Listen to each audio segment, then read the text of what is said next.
मैं हूं एडवोकेट सत्य प्रकाश और आज मैं आपको बताने जा रहा हूं एक ऐसे विषय पे जिस विषय को लेके आज काफी लोग परेशान हैं।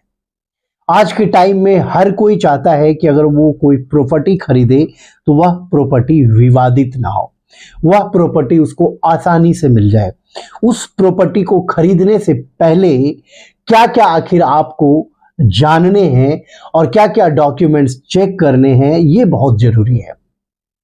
एक आम आदमी अपनी पूरी जिंदगी की गाढ़ी कमाई किसी प्रॉपर्टी को खरीदने में लगाता है और अगर वह प्रॉपर्टी खरीदता है और उस प्रॉपर्टी को खरीदने के बाद अगर कोई समस्या उत्पन्न होती है तो उसके पैसे और साथ ही साथ उसके घर की शांति भी चली जाती है। तो आपको मैं आज बताने जा रहा हूं कि आखिर प्रॉपर्टी खरीदने से पूर्व किन किन बातों का ध्यान रखें। और आज मैं इस कड़ी में डिस्कस करूंगा कि महानगरों में अगर आप प्रॉपर्टी खरीदते हैं, खास करके मेट्रो सिटीज में मल्टी स्टोरीज बिल्डिंग में, तो आपको क्या क्या ध्यान रखने हैं। और दूसरी कड़ी में मैं आपको यह भी बताऊंगा कि महानगरों के अलावा छोटे शहरों में या वैसे शहरों में जो शहर अभी नए डेवलप हो रहे हैं, अगर वहां प्रॉपर्टी खरीदते हैं तो आपको क्या क्या सावधानी बरतनी है और क्या क्या कागज आपको चेक करने हैं। तो सबसे पहले आज मैं आपको बता रहा हूं महानगरों में जो मल्टी स्टोरी सोसाइटीज है, वहां अगर आप कोई प्रॉपर्टीज खरीदते हैं तो आपको किन किन बातों पर विशेष ध्यान देने की जरूरत है और क्या क्या सावधानी बरतनी है। सबसे पहले अगर आप कोई प्रॉपर्टी या फ्लैट महानगरों में खरीदते हैं तो आपको इस बात की जानकारी होनी चाहिए कि वह प्रॉपर्टी विवादित नहीं है। आप कैसे चेक करेंगे कि वो प्रॉपर्टी विवादित नहीं है, क्योंकि आज के भाग दौड़ की जिंदगी में यह बहुत टफ काम है। तो उसके दो तरीके हैं, या तो सबसे पहले आप उस प्रॉपर्टी की डिटेल किसी एक अधिवक्ता के माध्यम से निकलवाएं या फिर स्वयं जाके उस प्रॉपर्टी की सारी डॉक्यूमेंट्स जो है वो रजिस्ट्रार ऑफिस जहां पे प्रॉपर्टी रजिस्टर्ड होती है या जिस नगर निगम या नगर पालिका या म्युनिसिपल कॉरपोरेशन या अगर आप महानगरों में वैसी जगह प्रॉपर्टी खरीद रहे हैं जो ग्रामीण इलाकों को भी टच करता है, तो वहां जो रजिस्ट्रार ऑफिस है वहां से पहले आप पता करें कि उस प्रॉपर्टी पर कोई विवाद तो नहीं है, उस प्रॉपर्टी पे कोई मामला न्यायालय में तो नहीं चल रहा है।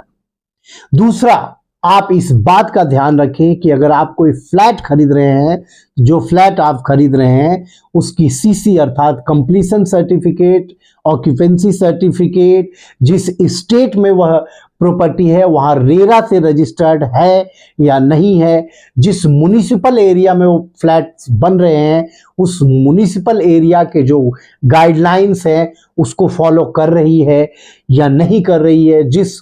इलाके में आप प्रॉपर्टी खरीदने जा रहे हैं वहां फायर एनओसी उस बिल्डिंग की है या नहीं है। साथ ही साथ जो आज के टाइम में इन्वायरमेंटल इश्यूज बहुत ज्यादा हैं, तो उस प्रॉपर्टी में क्या कोई इन्वायरमेंटल गाइडलाइंस के ऊपर रिस्ट्रिक्शंस तो नहीं है। इन बातों का विशेष ध्यान रखें और प्रॉपर्टी खरीदने के पूर्व सारे कागजात को आप चेक करें, किसी एक्सपर्ट से चेक करवाएं। फिर उसके बाद आप कोई भी एक और चीज आज के समय में बहुत अधिक आ रही है, पिछले कई वर्षों से इस प्रकार की समस्याएं लोगों के पास आ रही है कि जो बिल्डर्स होते हैं वो थर्ड पार्टी के थ्रू कोई भी फ्लैट्स बेचते हैं। ऐसे कंडीशंस में जो समस्या आती है, जो थर्ड पार्टी होते हैं वो भी छोटे छोटे प्रॉपर्टी डीलर्स के माध्यम से फ्लैट्स को बेचते हैं और ये देखा जा रहा है कि ऐसे जो छोटे छोटे प्रॉपर्टी डीलर्स हैं ये आम लोगों के पैसे लेके भाग जाते हैं और जो जेन्युइन बिल्डर है वहां तक पैसे पहुंचते नहीं। इस वजह से जो बीच का गैप है वहां की कड़ी टूट जाती है और फ्लैट बायर को फ्लैट नहीं मिल पाता और वो परेशान रहता है, पुलिस और कोर्ट की चक्कर काटता रहता है। तो आपको इस बात का भी ध्यान रखना है कि अगर आप कोई फ्लैट खरीद रहे हैं तो जो छोटे डीलर्स हैं उनके पास ना जाके जो बड़े डीलर्स हैं, जो रजिस्टर्ड डीलर हैं या जो प्रॉपर्टी बेच रही है कंपनी, जो सोसाइटी बना के बेच रही है, उससे डायरेक्ट संपर्क करें और उससे आप रिक्वेस्ट करें कि आप सारे कागजात पहले दिखाएं, जैसे रेरा का रजिस्ट्रेशन सर्टिफिकेट, नगर निगम या नगर पालिका से एनओसी, फायर की एनओसी, एनवायरमेंटल क्लियरेंस, और अगर ग्रामीण इलाके में है तो जिस ग्राम सभा के अंतर्गत है उस ग्राम सभा की कोई आपत्ति तो नहीं है, क्योंकि आज के टाइम में काफी समस्याएं आ रही है और लोग ठगे जा रहे हैं। और इस ठगी का कारण एक यह भी है कि लोगों के पास समय नहीं है और वो ध्यान नहीं देते हैं, उनको जो सामने चीज दिखती है उसको देख के वो खरीद लेते हैं, फिर बाद में बहुत सारी कॉम्प्लिकेशंस आती है और वो परेशानी का सामना करते हैं। फ्लैट्स की रजिस्ट्री नहीं होती, प्रॉपर्टी पे डिस्प्यूट होती है। अब मैं आपको बताता हूं, अगर आप ऐसे किसी भी धोखेबाजी का शिकार हो चुके हैं तो आपको कैसे इन चीजों से लड़ना है। सबसे पहले, अगर आपके साथ किसी ने भी ऐसी चीटिंग की है तो आप लोकल पुलिस को जाके इसकी सूचना दें, और अगर पुलिस ये बात नहीं सुनती है, आपकी शिकायत दर्ज नहीं करती है, कार्रवाई नहीं करती है, तो आप स्थानीय न्यायालय में जाके मुकदमा दायर करें। और अगर आप जिस अथॉरिटी, जो सिविक अथॉरिटी के अंतर्गत आप प्रॉपर्टी खरीद रहे हैं, या नगर पालिका या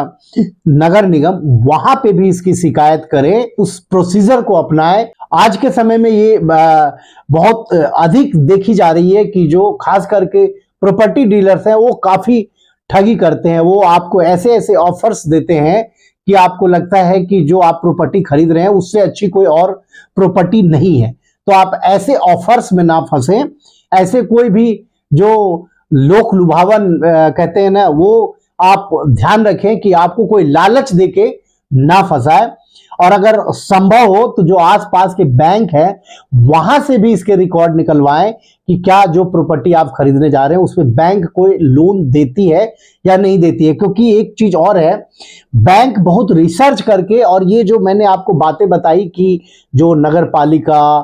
फायर, एनवायरमेंटल क्लियरेंस, रेरा, इन सब डॉक्यूमेंट्स के बिहाफ पे ही बैंक लोन को प्रोसीड करती है। तो आप बैंक के माध्यम से भी, जो स्थानीय बैंक है वहां से पता करें कि आप जिस प्रॉपर्टी को खरीदने जा रहे हैं उस प्रॉपर्टी पे क्या बैंक लोन दे रही है। आप अपने सवाल